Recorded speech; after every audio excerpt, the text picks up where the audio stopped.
Hello, everyone, and welcome to A Balanced Life with Dr. Jacquie. Today, we are talking about one of our most favorite topics, and it is how do you become balanced in the everyday things that happen in your life? Our faith, our family, our finances, fitness, and even sometimes fortitude. What does it look like for us to be able to build our own toolkit to prepare ourselves for what's next? Now, we're winding down this year. 2022 is about to be a wrap. And with that, we all have a little bit of unfinished business.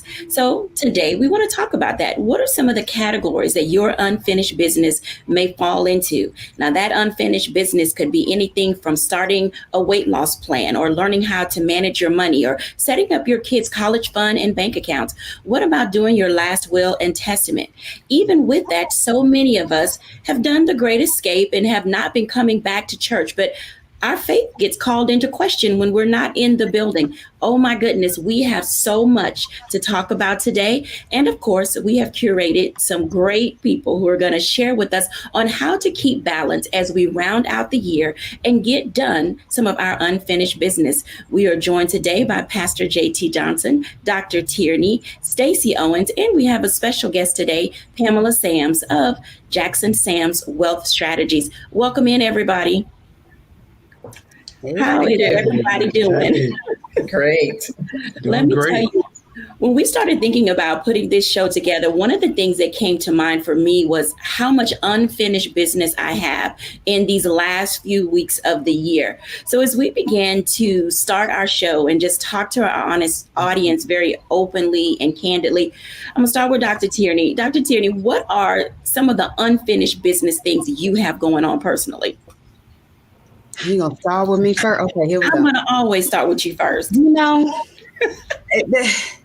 So it's funny that you were talking about the will and all of those things, because I literally just last week had a meeting with my attorney to talk about just all of the business of, my business. If something were to happen to me, what would happen?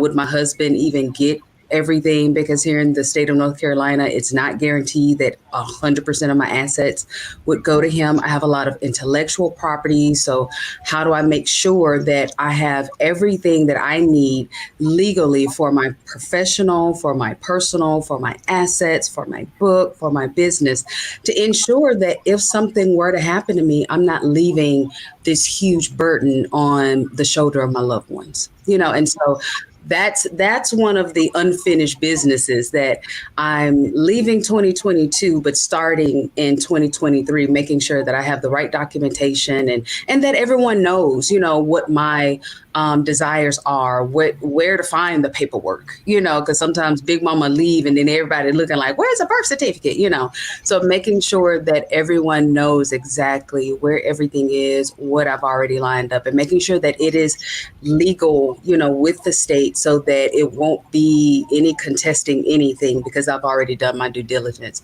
and got my business together. So that's kind of my unfinished business that I'm in the process of getting finished. Okay. Pastor JT, what say ye? Wow. To be perfectly honest with you, Dr. Jacquie, I have a lot of open tabs. I am notorious for that on my computer. I will literally have about 50 tabs open across, and I really have a lot. So really, the only thing that I'm doing is just trying to go back and look at some of the things that I wanted to accomplish in the month of December.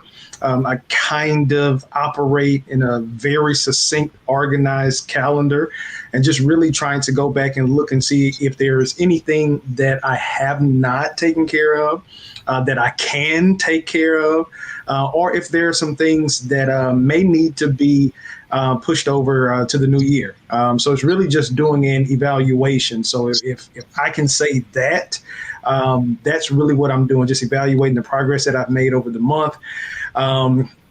Definitely not trying to beat myself up over these 8 pounds that somehow found me. I wasn't looking for them. I think I'm just going to say that I was in a bulking phase. So when I start off January, I can say new year, new me. Oh, my goodness. Stacey Owens. You see, Pastor JT gets us, y'all, every single time with that closing remark that just literally cracks us up. Stacey, what are some of the open tabs, if you will, that you have on your things of unfinished business? Run some 8 pounds found you. That's new. Wow, I have a vision board, and usually what I do is I try to check in with my vision board about every other month or so, just to check off to see if I've started making any gains towards any new goals that I was striving to do for the year. And when I took a peek at it the other day, I noticed that one of the things I wanted to do was broaden my opportunities for speaking. So as you know, I was able to go to Cancun and speak. So I thought that was really good. I would say the most major thing that I still have left that I haven't done is I'm striving to open a high school to add on to the current K-8 structure that I have. And with going through some of the renewal and things that I'm doing right now, I just haven't had the opportunity to really jump out there and start that entity like I wanted to. But I've been trying to look at it from the perspective of it's not too late. I want to end this year with a bang. And I know normally whenever we talk about ending the year with a bang, we're talking about what parties we want to go to and how we want to celebrate the end of the year. But I think what I want to do is be able to complete or start one more major accomplishment before the end of the year, just to give myself a boost, or my self-confidence a boost, to let me know that I can still manage all my open tabs. You notice how I'm not even talking about how I'm like Pastor JT. I have about 100 tabs open that I've started, but I'm going to do one more big boost and at least submit some paperwork towards starting that high school, just to boost my confidence so I can go into the next year and know that I can carry that project on and continue with it. Absolutely. I think that as everyone is listening, and even as I'm listening, I can think of a couple of things that I have open, things that I would like to do that I may or may not get to do. And I think this is where we have to really ask ourselves, are we in balance mentally and able to say, I have the resolve and the wherewithal to just let it be? Sometimes you just have to say, I can't do it all within the 365 days that I had. And it's good to just begin fresh when you don't have so much baggage on you. We're going to be introducing to a lot of you in a different segment, but I would like to have Pam Sams come on and share with us what are some of the personal things that she has open. And then when we get into our next block, we're going to take a deeper dive in how she can help us all. Hey, Pam. Hey, how are you? I'm probably like everyone else, has so many tabs open, and I just recently got this app. It's called Sensa Health, and it talks all about procrastinating. Even though I'm a very efficient business owner, I procrastinate on a lot of different things that need to get done. So one of them, and really identifying why you procrastinate, is because you do have so many tabs open and you're trying to do so much. And I had a mentor years ago that told me, no is a complete sentence. I'm a people person. I love to help out. I probably have way too many commitments that I have on my plate, and that's why I have so many tabs open. So 2023 is really going to be an opportunity to really service the things that I can, and then really evaluate, do I need to be doing certain things as well? But that's some of the unfinished business I have, is trying to close some of the tabs, seeing what I can do efficiently throughout the year or as we finish the year, and then really focusing on doing some of the exercises they have in that Sensa app. That's what I'm looking forward to. Absolutely. When I think about it, now we started this series, this is part 2, and we talked about a challenge that we wanted to give our audience. So in this block, I'm going to go back around. I'm going to start with Dr. Tierney. What is one thing that you would challenge our audience to do as far as unfinished business? Go ahead and give us the challenge.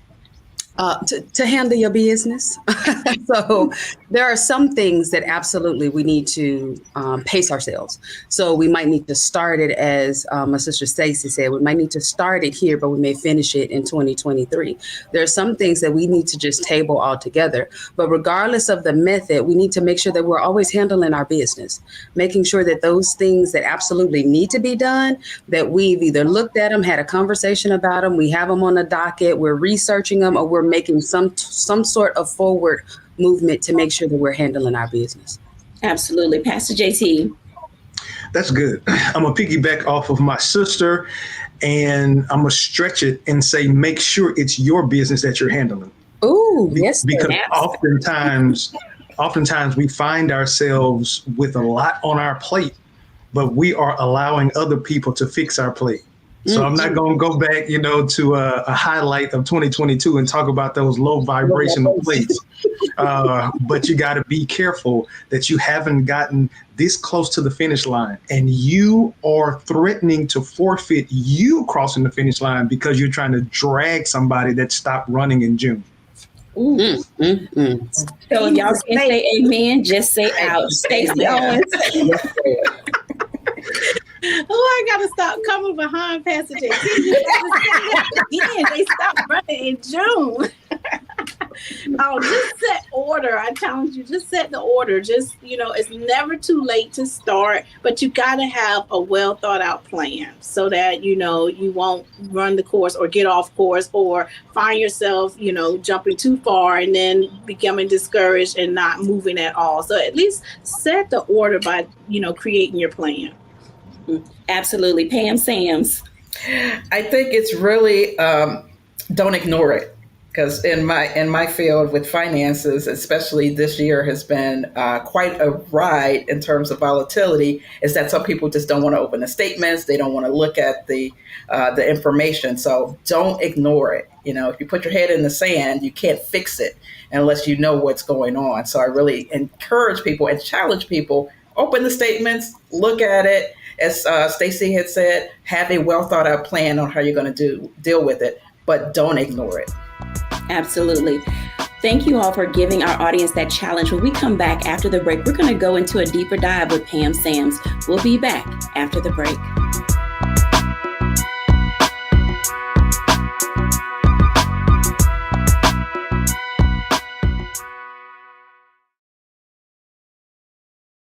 Don't you think it's time to get wealthy? I'm Deborah Owens, America's Wealth Coach, and my new show on the Black Star Network focuses on the things your financial advisor or bank isn't telling you. So watch Get Wealthy on the Black Star Network.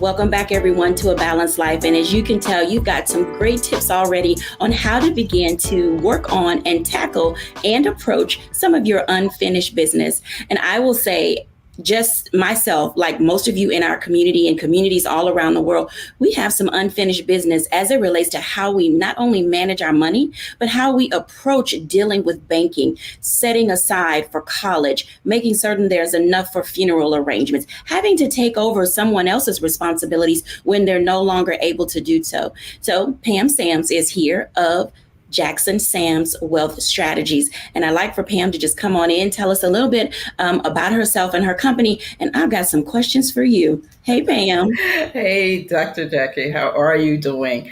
All about Jackson Sams Wealth Strategies. I've been practicing for the last 20 years, really focused on financial wellness, particularly for women. But I've always had a passion, of course, with educating our community, with really figuring out what do they need to do financially to be financially well. I started my practice, like I said, 20 years ago, really by helping my mother transition to becoming a widow when my dad passed away in 2021. So I've always set out with the mission to educate and help women in the area of finances, and been loving it and doing it ever since. So that's the thing, oftentimes. So we're going to start with one of the ones that I believe gets people all the time. And that's when men say, I give my wife my paycheck. Mm-hmm. And I think with that comes a lot of stress of being the one to have to handle all the finances. Talk to us about being the individual who manages the money for the household.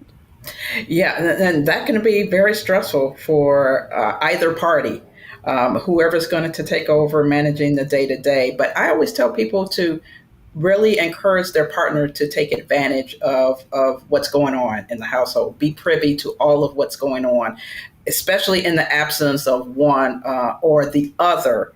In the case of my mother, really, she was not, ignorant to the fact of finances. But my dad did all of the bills. He wrote out the checks. She would write out, what do we owe on a month to month basis. And then what needed to be paid, but the overall picture. And I think that's what happens with a lot of women. Sometimes we know what's going on in our day to day, but the overarching picture of what the long game looks like. And so one person handling it on a day to day, it could be stressful. That's why you really need to get together and partner together to understand where things are. I always encourage people to do what I call a financial date night if you have a partner, even if you have yourself, but set aside a set amount of time to look at your finances, look at the state of the union and where things are, and then explain to your partner, this is what we have in certain accounts, this is what we have for the long game, this is what we have in the short term, and make sure that people know where things are so there's not so much stress. So alleviate a little bit of the stress. Absolutely. So I want to build on that because there's long game for single people and then there's long game for couples. Mm-hmm. How do those two things vary and what does that budgeting look like as it comes to setting money aside for certain things, vacation, college fund, all of those things? I mean, there's just so much on a day-to-day basis related to money that if you skip one paycheck, you're near bankruptcy, because we still live in a paycheck to paycheck society, especially even during this time of pandemic and near post-pandemic times. Exactly. And it can be quite a challenge. What I encourage people to do is have more what I call a bucket strategy. So there's going to be short-term finances and then your longer term. So your longer term would be college planning for kids or retirement planning for yourself or even maybe buying a new house. And then the short term, how am I going to pay the bills this month? How am I going to pay the bills next week? So on and so forth. But you always need to pay yourself first, before everything else goes out. What I hear a lot of times is that I will save whatever's left over. And a lot of times people don't have the leftover. But I encourage people to look at what they have coming in, pay yourself first. That would be that side bucket. So when emergencies pop up, you're able to handle those versus going straight to a credit card with that. So you need to pay yourself first. But in terms of kind of having individuals and couples, same thing. You're going to have a game plan on what do you want to achieve for the short term, what do you want to achieve middle term, and then the long term. For single people, it'll be the same structure. It'll just be different values, of course, and different goals. But that's what you're really focused in on is your short term, your medium term, and then your long term goals, and then working on those together. What I see sometimes and oftentimes is that I see couples, and this is the first time when they meet with me, is that this is the first time they've actually looked at the long game as a couple. They have various ideas of what they want retirement to look like, but they really haven't had that conversation. So here I am coming in as a third party, really trying to interact with them to understand what's important to either one of you. And then are there some compromises? What do you see going on in your situation? And then trying to develop a strategy or game plan around that. Absolutely. I want to invite Pastor JT into this conversation because oftentimes marriage, faith, family, and finances, they seem to go together, whether it's on the positive side of the equation or the negative side of the equation. Pastor JT, I know that you counsel and coach couples pre-marriage and during marriage. How important are talking about finances in the dating and engagement and before I say I do phases? It's extremely important. Actually, that's a segment of my premarital course where I discuss faith, family, fun, because I believe with those three, faith, family, fun, it gives you now an opportunity. Faith, family, fun, finances. I'm sorry, I know it's missing an F, but those 4 F's gives you an opportunity to really look at the total scope of what the marriage will look like. And I'm huge on this because there are a lot of people that spend a lot of time preparing for the wedding, but have no clue about the marriage. Mm-hmm. And that's why it's so many people. The statistics are scary. 51% of people that get married get divorced. So I want you to think about that.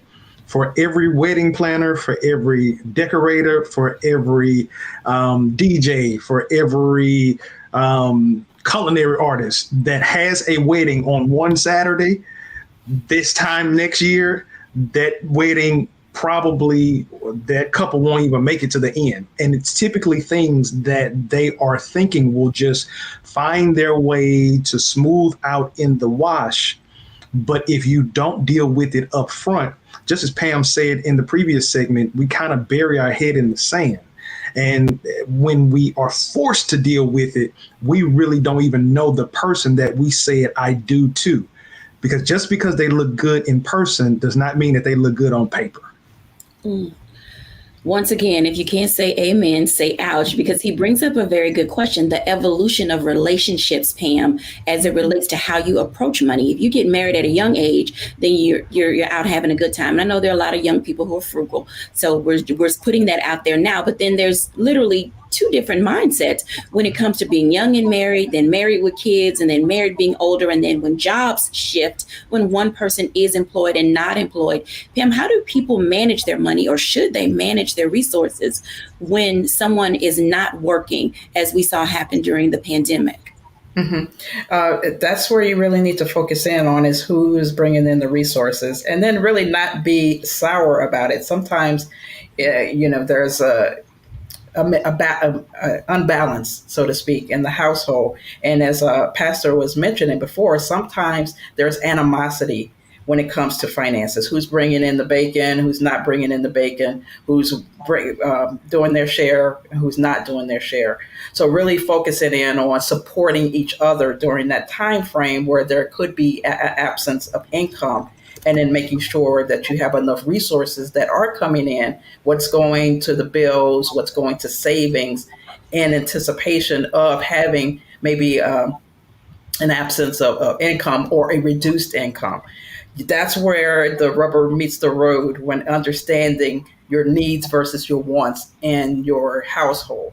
And I go through a exercise with my clients is that there's a needs column, there's a wants column. If anything happens to your situation, what can we bare bones actually bring into the household to meet our obligations? Are there things that we can reduce or eliminate out of your budget? And then that's where you start from there. But back to what we were talking about, what Pastor was talking about with relationships when it comes to money, we bring into relationships how we grew up with money. So I have a lot of conversations with clients and prospects, people that I meet, understanding their money mindset. We develop our money mindset by the age of 6.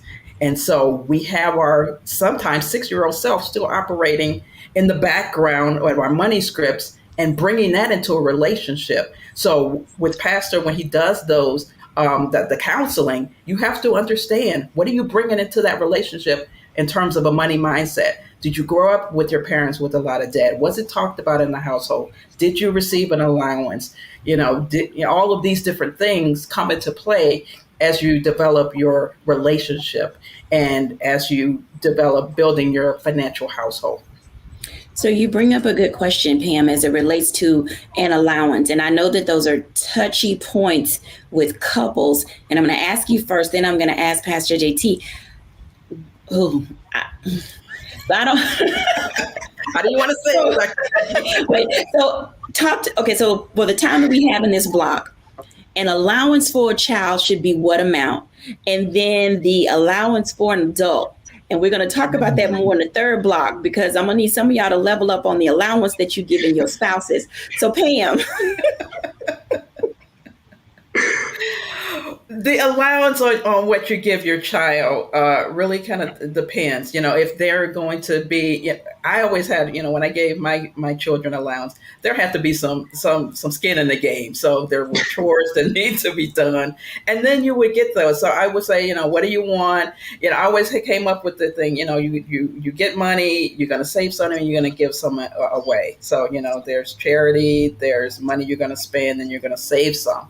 So understanding what are they going to spend money on, and then how much they're going to give for charity, and then how much they want to put for savings. So that could be a wide range. You really need to kind of work that out with what that your child would the things or toys that they want.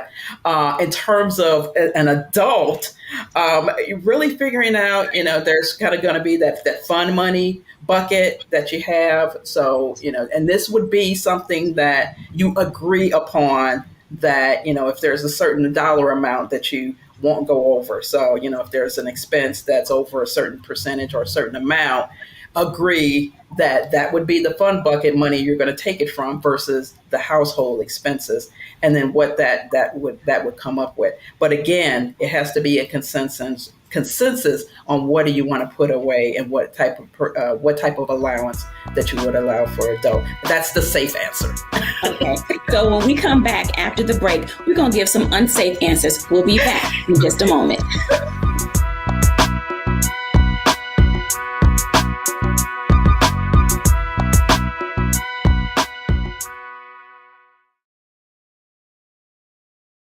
Pull up a chair, take your seat. The Black Tape with me, Dr. Greg Carr, here on the Black Star Network. Every week, we'll take a deeper dive into the world we're living in. Join the conversation only on the Black Star Network.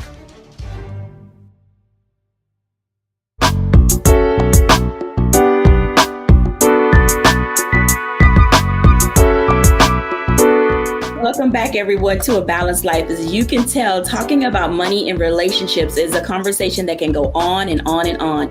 But that may be some of your unfinished business as you round out this year. So I want to bring everybody back in, because I think that this is one of those conversations where all voices are needed. There's some conversations that require the village. And, Pam already told us that you give your kids an allowance when they have some skin in the game. And I know Pastor JT had some things to say about allowances, because there's kids and then there's adults. And Pastor JT, how do we manage those things when money is tight and we have to also make sure everything else runs smoothly?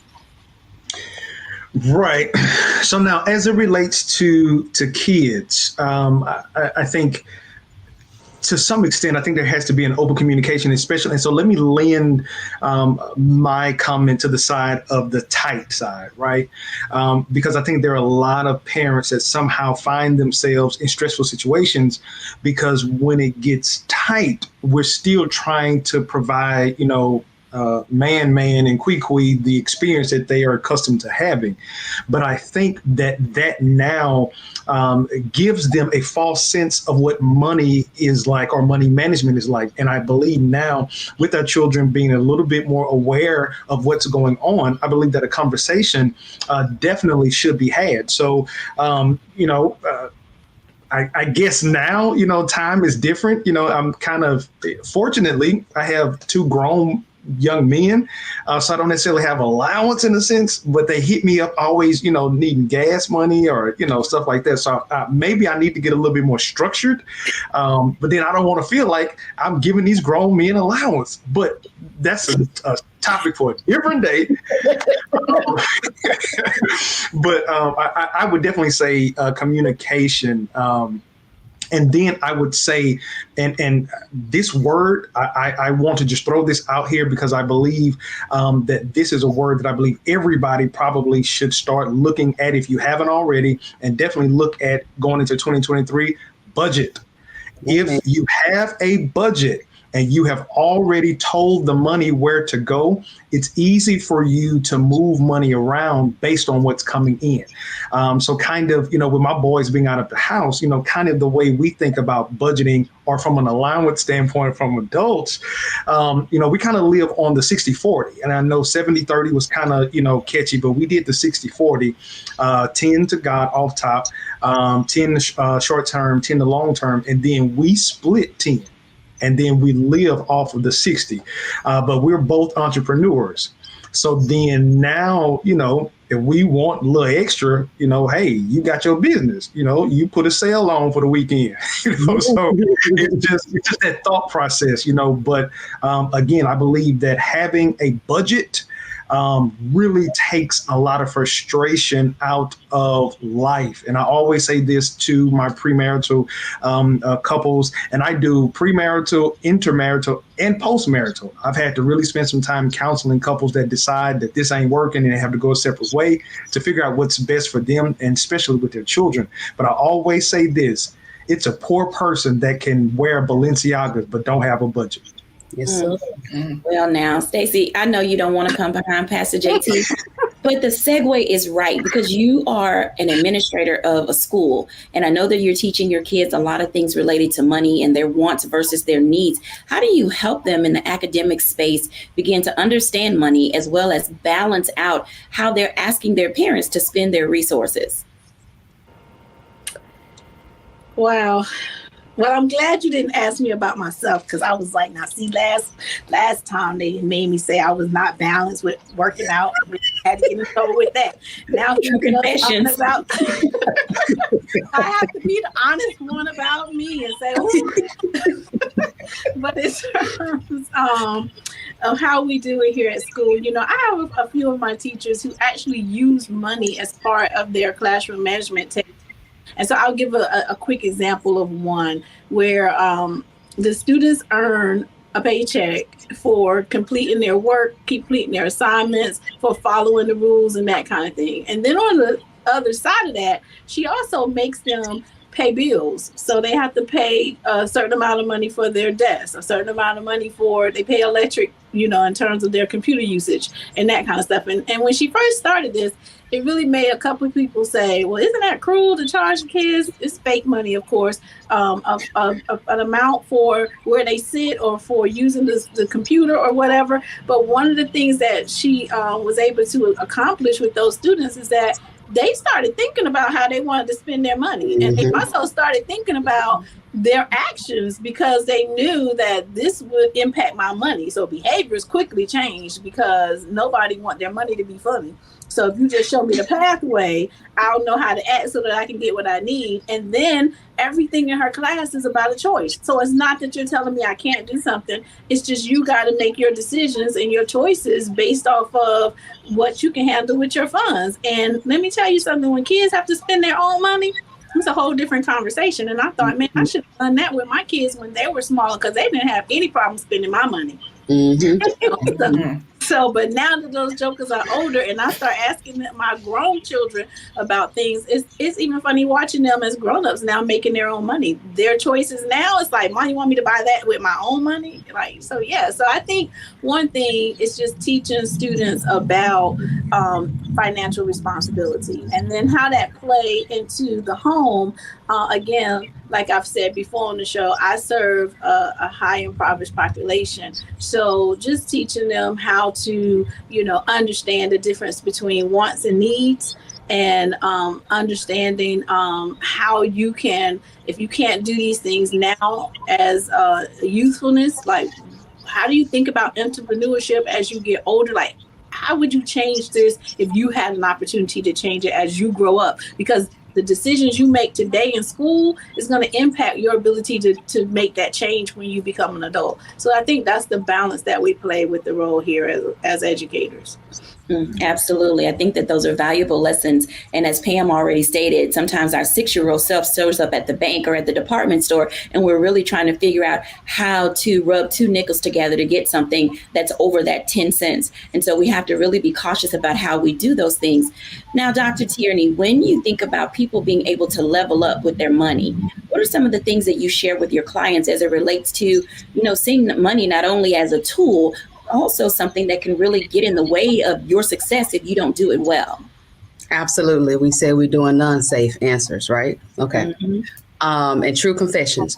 So it is absolutely true that our 6-year-old selves show up as our adult selves, because I talk to adults all the time that their 6-year-old self is telling me why they want to buy what they want to buy with their money, when they done told me that they have a goal of saving this or accomplishing that, but them $2,000 shoes, and because they on sale, and that's self-sabotaging.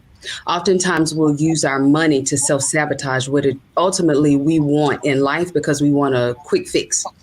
We want that jolt that we get when we see the Amazon package show up at our door. It's a dopamine hit. And so we tie our emotions to our money. And often the emotions that show up are those 6-year-old emotions, those emotions that want that instant gratification right now. And we don't see that the money that we make today impacts what we can do tomorrow.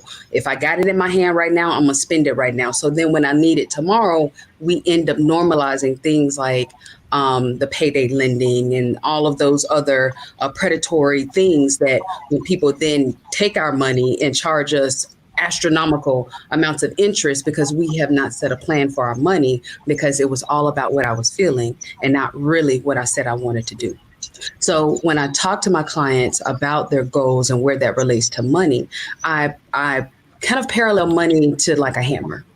Money is no different than a hammer. If you take a hammer and use it properly, you can build some amazing things. If you take money and use it properly, you can build some amazing things. But if you take a hammer and you try to go and kill a fly, you're going to tear down some stuff. Same thing with money. If you take money and use it inappropriately, it can tear down relationships. It can tear down so much, and things that we really don't necessarily always connect money with. And so what I do is I guide my clients to go back and look at their 6-year-old selves. True confessions, when my husband and I got married, that was one of the very first things that, or even before we got married, honestly, that was one of the first conversations that we had because he was taught, you make your money and you buy what you want. No saving, no tithing, no none of that. You just make your money and you spend it. So as soon as you hit your hand, it's gone. Whereas with me, my mom, that was the very first thing. It was, okay, we got to take out our 10% off the top. Before even Uncle Sam get his, King Jesus got to get his first, so take out your tithe. And then from what's left, that's where you delineate what it is that you want to do, need to do, want to do, and will save, and not necessarily in that order. Something else that my mother did when I got my allowance, then if I wanted my nails done, if I wanted a CD, yes, I just dated myself because I was buying CDs. It all came from my money. I wasn't spending her money. She would look at me and say, well, where your money at? I'm not buying you those things. I feed you and I clothe you. If you want that new Tommy Hilfiger, because again, I'm dating myself, Tommy Hilfiger. That was a big thing in the 90s. But if I wanted all of those things, I had to use my money for it. So when I became an adult, it was easy for me to put that little child in check because my mama did it back in 1991, 1989, 1987. She put that child in check. So it's easy for me to put the child in check. So when we're talking about money, that's the thing you have to do. Put the child in check, put the child in the back seat and say, I'm not going to make financial decisions based out of these emotions that what I want right now. And I'm going to railroad my future because I'm just looking for instant gratification. And I'm thinking that the shoes are going to give it to me, that, this or that thing is going to give it to me. Let's deal with what is actually happening, the emotion that's actually there, and stop throwing money at it. Absolutely. As you can tell, there's so many ways in which we can tackle these problems that we have in life, whether it's determining how to use our money wisely, if we're looking at things we want to buy, if it's trying to close some gaps and close some tabs, there are different ways to approach it. When we come back after the break, let's talk about approaches to managing and handling our unfinished business.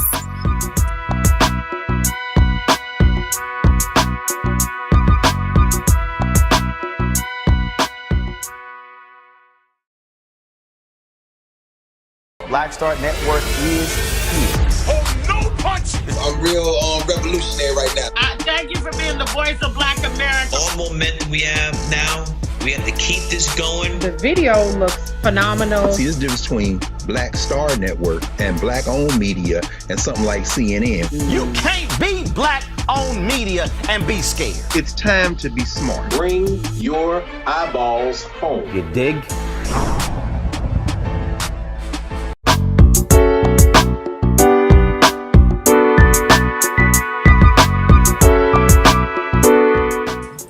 Welcome back, everyone, to A Balanced Life. And let me just say, I've learned a lot today. Our guests today have talked to us about so many avenues that we can each pursue that will yield the results which we're seeking. Now, when we think about those things related to unfinished business and how do you become balanced, I'm going to start first because there are some things that I know I can say I need to just table for now.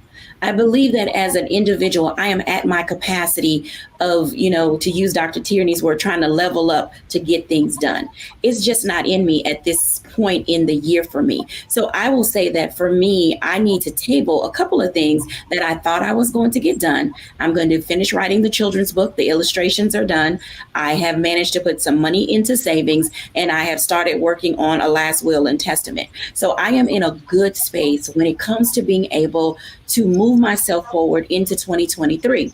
I'd like for each of our guests to kind of go around and say, what are some of the approaches that you are taking now to manage some of your unfinished business? And in light of that, it may help our viewers be able to figure out a great access point to begin to tackle those things that are hindering them.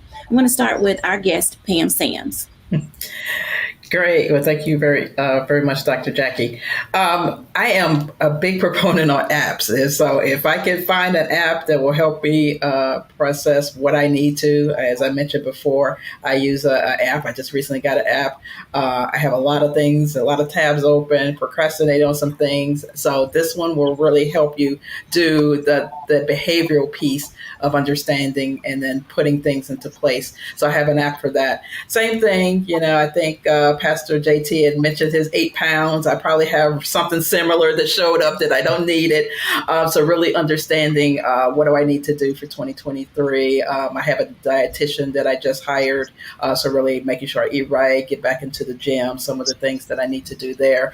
Between Christmas and New Year's, I always do my business plan. So that is up as well. And then recently I have some things that I'm working on in terms of building up my speaking practice and my speaking business as well. So I'm working on that and working with a mentor and coach. So those are some of the unfinished business things that I have going on for 2022 and into 2023. Absolutely.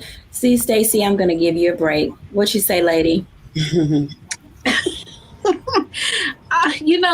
For me, it's about keeping myself mentally balanced. So when I start thinking about what do I need to finish up before the end of the year to start for that's putting a lot of pressure on me. And I just can't mentally handle that. So I like to celebrate my efforts. I'm always saying, celebrate your effort, honey. I opened the book today. Like I haven't done any homework in a long time. They're going to call me in a moment. I opened a book. So, let's celebrate that. Let's reflect. Let's think about 3 things that I feel like I've done well this year. And then I ask myself, what did I learn in those moments? And then I'll be honest with myself and I think about, let's think about 3 things I didn't do well.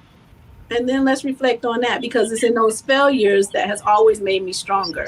So I tend not to box myself in terms of thinking about time parameters. I just sort of reflect and celebrate. And that's how I keep moving. Reflect and celebrate. That's an excellent approach. Dr. Tierney. So I gave myself, I'm giving myself 3 gifts this year. And these are the kind of the strategies in terms of closing out the year. So first, give yourself the gift of grace. Don't beat yourself up. If you're at this point and your list is beyond what you thought it would be, and you thought you would have some more boxes checked off, give yourself the gift of grace and know that it's okay. This is not the end. We can, start over. We can keep going, Give yourself the gift of permission to do what you need to do and you want to do to close out this year. So be that take a meeting, take a nap, take a vacation, whatever it is that you need to do or want to do to help you finish the year strong, give yourself permission to do that. And then give your gift the gift of saying no. Sometimes we get into this process of just yesing everything where you may need to say no, even to yourself, where you might need to stop justifying something that you're doing to say, no, I'm not going to do that. This is what I'm going to do instead. Or, just give yourself that gift to say no to yourself, no to others, so that you can finish the year strong and actually accomplish what it is that you want to accomplish so that you can start 2023 off on the right foot. Absolutely. Pastor JT. Well, thank you, Dr. Jacquie. I am actually going to use some of my Cliff Notes. Dr. Tierney was telling us all these gifts she's given herself. I wrote a blog on how to finish strong. So I'm not going to read the whole blog. I'm just going to give you the 5 bullet points that I came up with. Number 1, recommit to your goal. Don't go into 2023 without committing, because I think that when we go in with non-committal attitudes, we'll start finding ways to make excuses. Second thing, be effort driven, not outcome driven, because as long as Stacy said, if we celebrate the effort, it will cause us to show up every day and start to make progress. If we are only looking at the finish line, we'll start now being mad at ourselves because we didn't get to the finish line at a time that we thought we should have gotten there, when we are making more progress than somebody that's sitting on the couch doing nothing. Number 3, identify what you need to stop doing. Going back to what Pam said about procrastinating, there are some of us, we have been paralyzed by analysis. We're overthinkers. We just sit and we think and ponder. And it's somebody that's listening right now. Don't write another thing on that vision board. You don't need to do nothing else. Let's start completing some things. Let's start getting some wins under our belt. Number 4, identify what you need to continue to do. There are some things that you did in 2022 that you've never done before. And just because you did it this year, that does not mean that it was only for this year. It very well could be the same thing that you need to do consistently to get you some wins in 2023. And number 5, identify what you need to start doing. What you need to start doing. You may need to start going to bed earlier. You may need to, instead of waking up in the morning, before you pray to God, before you see if your legs still work, you may need to stop checking Facebook and Instagram. You may need to start creating a budget. You may need to start disciplining out that 6-year-old that's telling you that you need to go buy another pair of black shoes when you don't have space in your closet for the 11 pair that you have now. So those are some of the things that I think will help not only get us to close out the year, but it will build the bridge that helps us move from ending the year strong, but then starting the year ahead of the curve. Absolutely. Let's bring everybody back in, because as I'm thinking about this, I want to give everybody a challenge. So the challenge is mindset. We've listened to a host of ways in which we can begin to move ourselves forward and, kind of get things going or just kind of wind things down. And you've all talked a little bit about a mindset, and I'm going to start with Stacy. So yeah, you're back behind Pastor JT. But what is the mindset? And this is the question for everybody that I want you to leave with our audience. What is the mindset that our viewers should have if they're really going to take hold of some of what we said today? What is the mindset? Go ahead, Stacy. That everything you need, you already have within yourself. Just do it. All righty, Pam Sams. Yeah. What mindset shift is really understanding what do you need to focus in on and not beating yourself up if you don't. Just what Pastor JT said, if there are some things that you're doing and you don't want to be doing, don't do those. But you do have to have the mindset to make a change, make some adjustments, but don't beat yourself up if you're not on pace to do it. It's always a process and what you need to do. Pastor JT. I want you to have the mindset of a boxing champion. I wrote about this too, so I'm just going back, this is great stuff. I want you to have the thought process, the mindset of a boxing champion. Every boxer leaves out of their room heading to the boxing ring, and they are believing that they're going to win. But the person that wins is the person that endures the most punches. It does not mean that you won't take a hit. It does not mean that you won't get knocked down. But I want you to have the mindset of a champion, that nothing will stop me from getting back up. And I promise you, if you have that mindset and you keep getting back up, eventually your hand is going to be raised and victory is going to be yours. Dr. Tierney. Literally, Pastor JT just stole my answer. Like literally. So that just means it's going to bear repeating, because you must have to hear that this is for somebody, because I literally was going to say, start from the place of victory, not victim. Start from the place of knowing that you're going to win. I always tell people I don't lose. I never lose. I either win or I learn. So stop thinking like, oh, I'm going to take a L. Yeah, a lesson.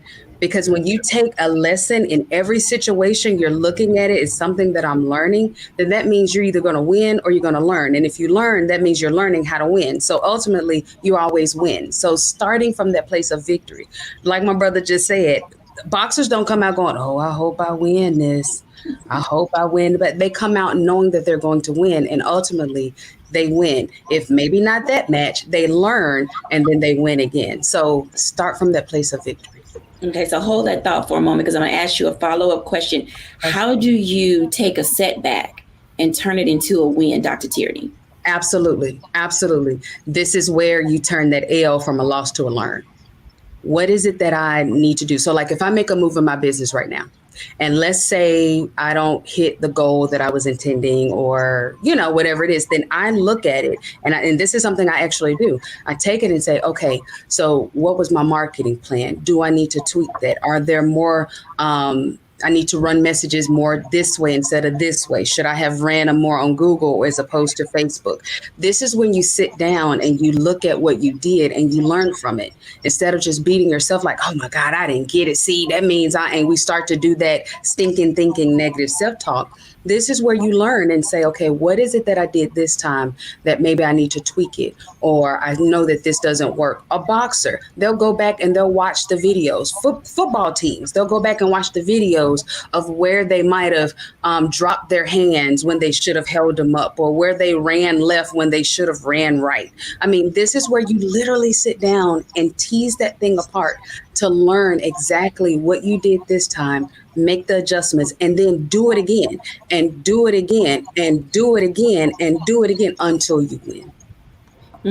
Absolutely. So as you guys can tell, oftentimes, you've heard this before, sometimes a setback is a setup for a comeback. And we have to figure out how we're going to manage those things that literally knock us on our heels and sit us on our butt. And so it is in this season, as we're winding down this year, that you're able to establish and discover what is your baseline for being able to recover.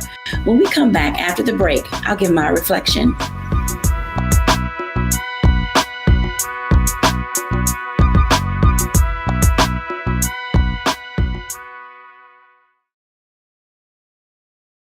When you talk about blackness and what happens in black culture, we're about covering these things that matter to us, speaking to our issues and concerns. This is a genuine people-powered movement. There's a lot of stuff that we're not getting. You get it, and you spread the word. We wish to plead our own cause.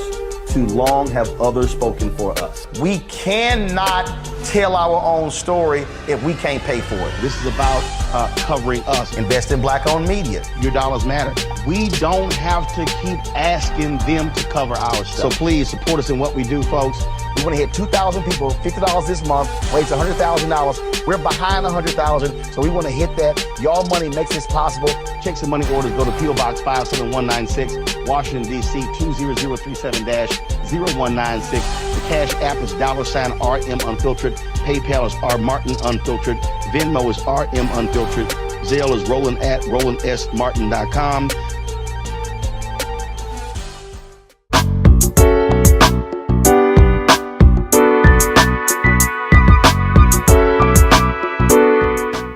Welcome back, everyone, to A Balanced Life. And I'm going to say this. In Vogue, I think, said it best. Free your mind and the rest will follow. There are going to be times where you have to figure out, where does your clarity come from? Clarity can come from a variety of places, but oftentimes it comes with you being able to sit down and settle your mind, to physically remove yourself from the fray so that you can really see the bigger picture. I like to liken this into a hologram. Oftentimes we can't see what the picture is because we're too close to it. So in this season of life, as we're moving toward the end of the year, you need to step back and step a little further back and even go a little bit further back. And then ultimately the real picture begins to emerge. And that's what happens in our everyday life. Oftentimes we cannot see what's happening and what's going on because we're too close to the situation. So when it comes to being able to balance your unfinished business, sometimes you just need to take a pause, take a beat, take a breath, step back from the situation and allow yourself to gain clarity. Thank you everyone for watching and have a great new year. Bye now.